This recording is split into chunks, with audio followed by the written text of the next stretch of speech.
Hey everyone, so how's it going? So if you saw my last cleanup video, you might have saw this giant monstrosity. Biggest paper shredder I've ever freaking seen. This thing weighs like 100 pounds. It'll break your back if you lift it. I'm not joking. Anyway, I said I was going to do a teardown or an autopsy and see what's going on with this, why it was thrown out.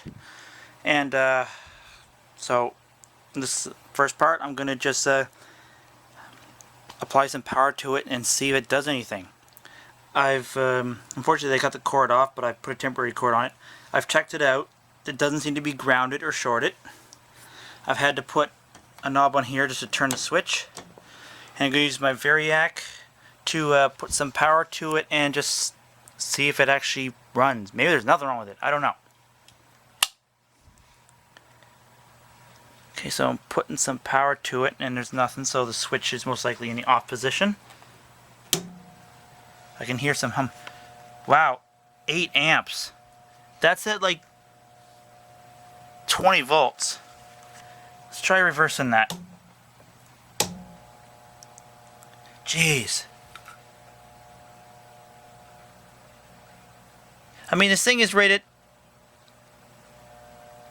at 15 amps. I know it's hard to see the info there. It's definitely not going to start. This thing's only rated at 10 amps output, and I was already up to 12, so I was going to blow a fuse if I kept going. But anyway, I guess let's have a little look under here. So you can see the paper goes in there, so the blades or whatever must be in there. So let's pop this open and see what's in there. Let's just turn that off and unplug that. Oh wow. Jeez, that's a lot of teeth. A lot of stuck paper, but that's not unheard of. So the paper goes down there. So obviously this middle drum is what rotates. Yeah. I wonder if it's just locked up. Like, I wonder if everything's okay. I wonder if it's just... I wonder if they... Yeah. I know it would be hard to grasp putting too much paper into a paper shredder of this size. I mean, that's my hand on top of this damn thing. Enough to jam it up.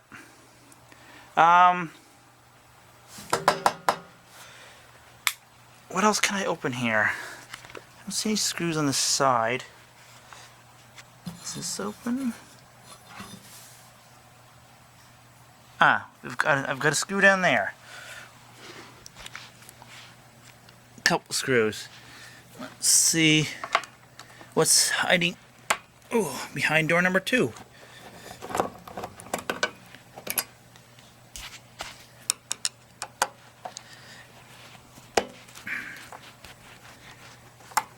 I love getting stuff like this because you don't ever see stuff like this, and it just drives my curiosity meter through the roof. Alright, so let's see what's hiding behind door number 2. Apparently nothing. I can't get it open. Well, shit. Unless the top... Does it slide down?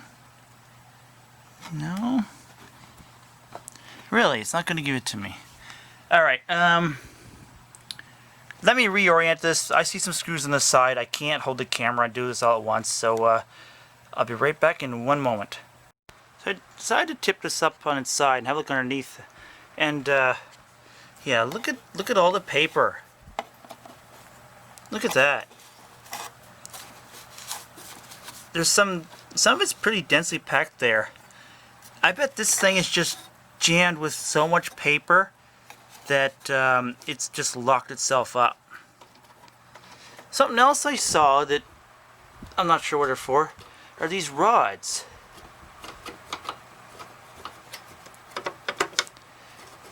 I don't know if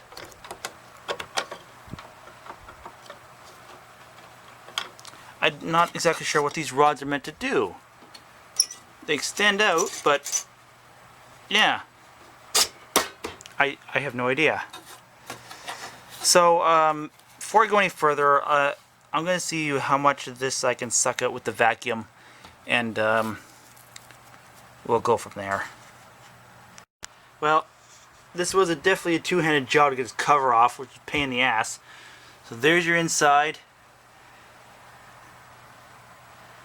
And there's what's inside. It is just packed with paper. So from what I can tell, this is initially a belt drive.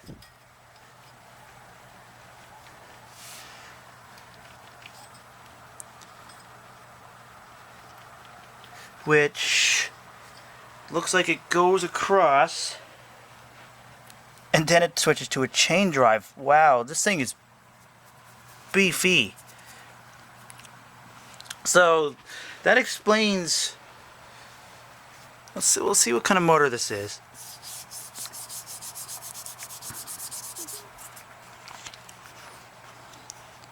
So it's 115 volts. Single phase, 1725 RPM. This is a 1 horsepower motor. Nice.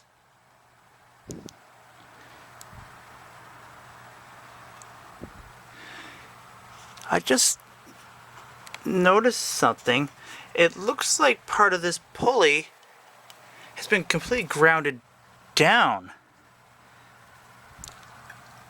Right there. I don't know. That doesn't look right, and if you can tell, it's misaligned. Something has happened. There's a lot. See, there's a lot of metal filings. That's not just paper. There's aluminum mixed in there too. But I mean, look at this.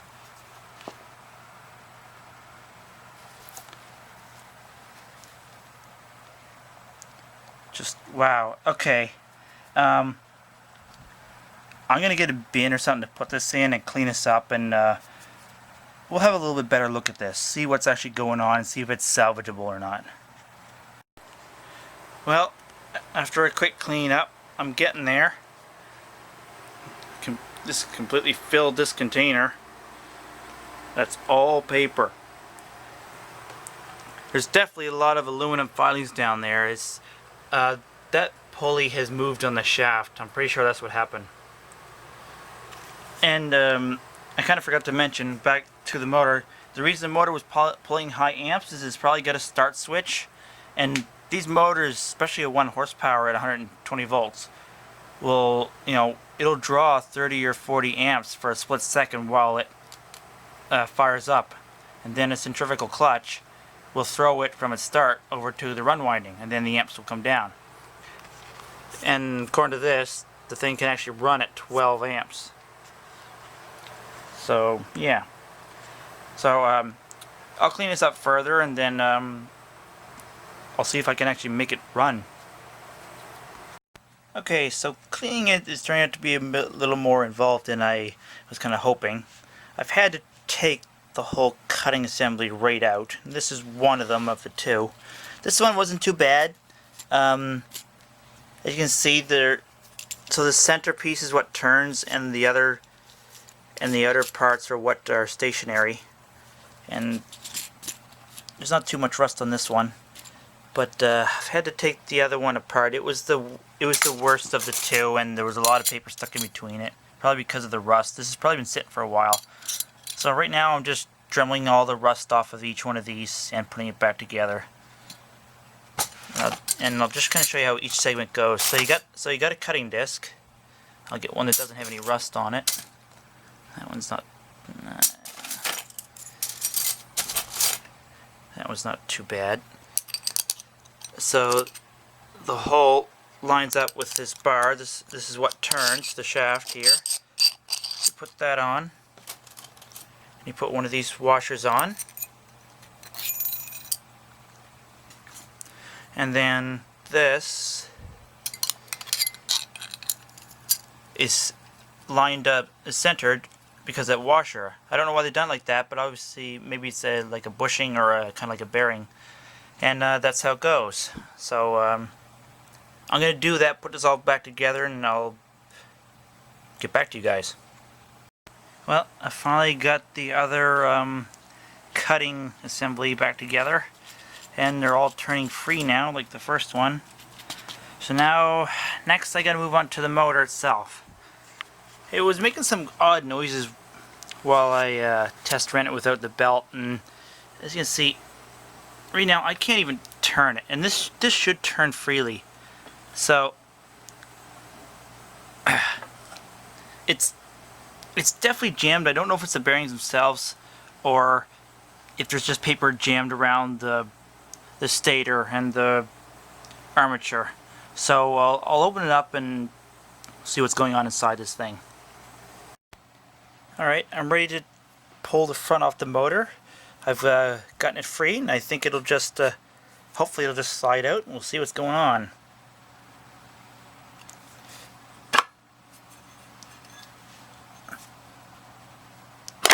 It's definitely stuck on something. Let's have a quick look in the back here.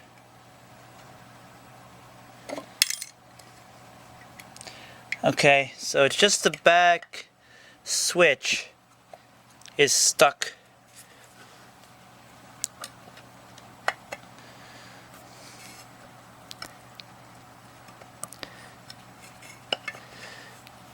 Oh, that's not a very good design at all.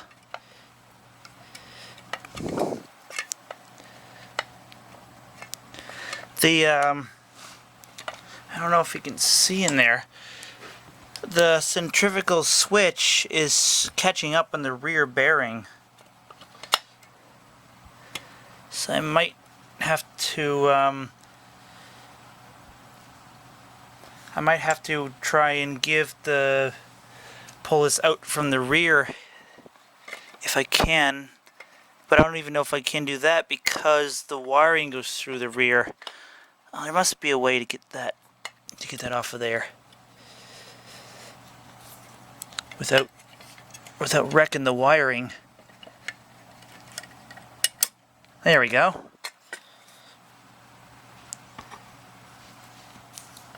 Alright, let's try pulling this front off again.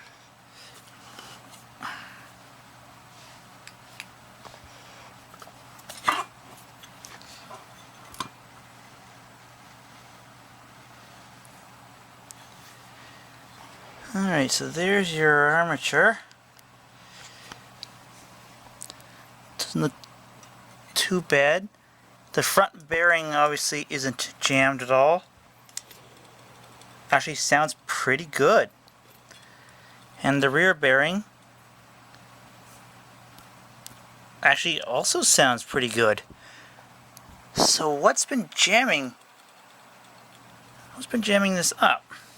Let me set this aside. Have a look at the stator.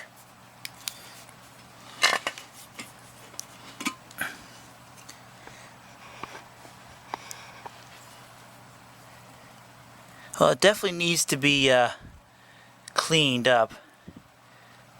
But I don't really see anything obvious as to why the motor's jamming up. I was certain it was the bearings, but the bearings are fine.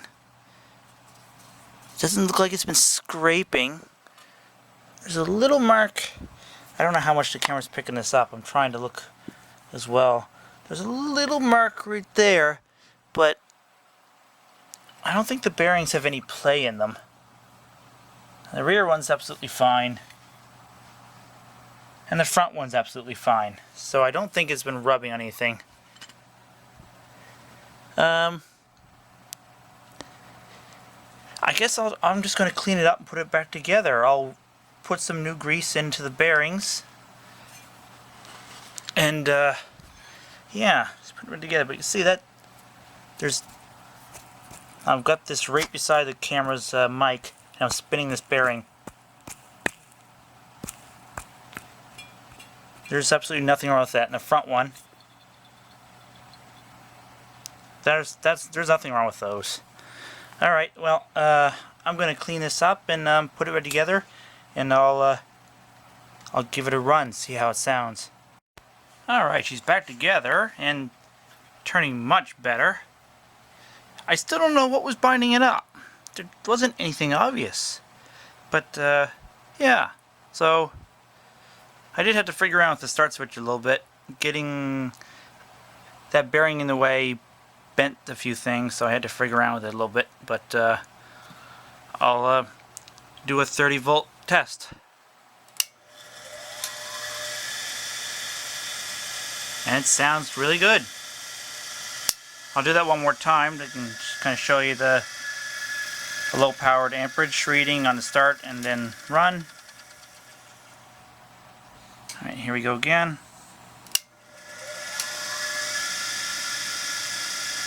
There we go. I'll bring the voltage up. 60, 70, 80. That's 90. It's as high as I can go on this 5 amp variac. But yeah, so motor is repaired. Now I just got to start putting this thing back together. Then I'll show you guys how this, or I should say what this thing sounds like and what this thing looks like with all its parts in place. Shred some paper or something, I don't know. Alright, I got this whole assembly back together. It was a bit of a pain to get the chain on. I had to move everything out to put the chain on while it was linked together. And other than being heavy, I can actually turn this thing by hand now. I could not do that before, it was so gummed up. So next I'll mount it back in the frame and put the belt on and run the motor for you guys, let you hear what it sounds like. Alright, she's completely mounted back to the frame and got it all hooked up. I'm going to turn it on for you guys and let you listen, see what a monster-sized paper shredder actually sounds like. Got my amp meter on it. Alright. Here we go.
And the other direction.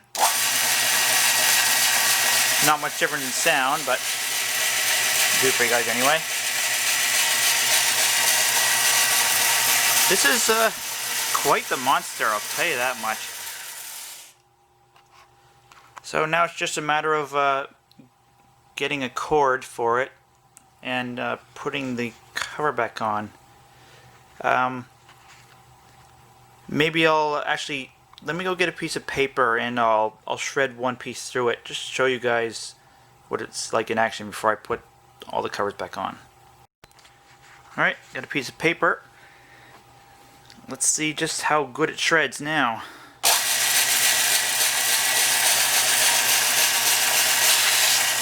Holy shit. Wow, it basically turns it to nothing. Yeah, I'd like to see someone try and piece that back together. That is insane. I mean, I knew it was gonna do a damn good job, but yeah. I don't think this can be pieced back together.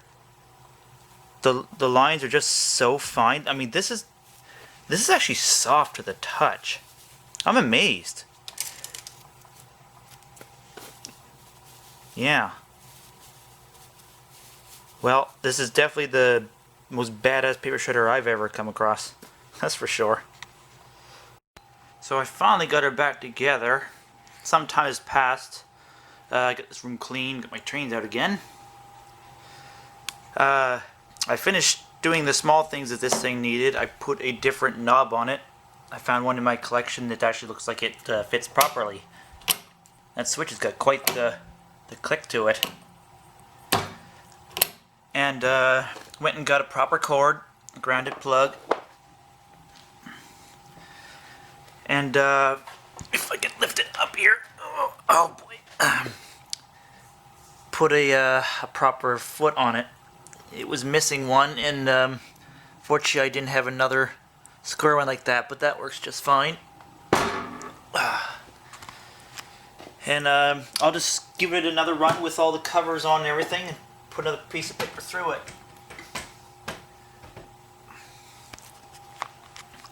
So, pick forward. So you open this.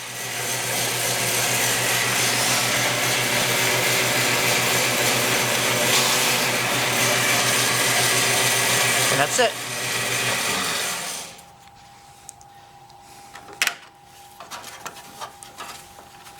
That really does an awesome job at turning that paper into nothing. It's quite incredible. So yeah, that concludes this video. I don't know what I'm going to call it. The mother of all paper shredders, maybe? I don't know. I'll think of something. Anyway, if you like this video, don't forget to hit that like button, subscribe, and leave a comment. Thanks for watching, everyone.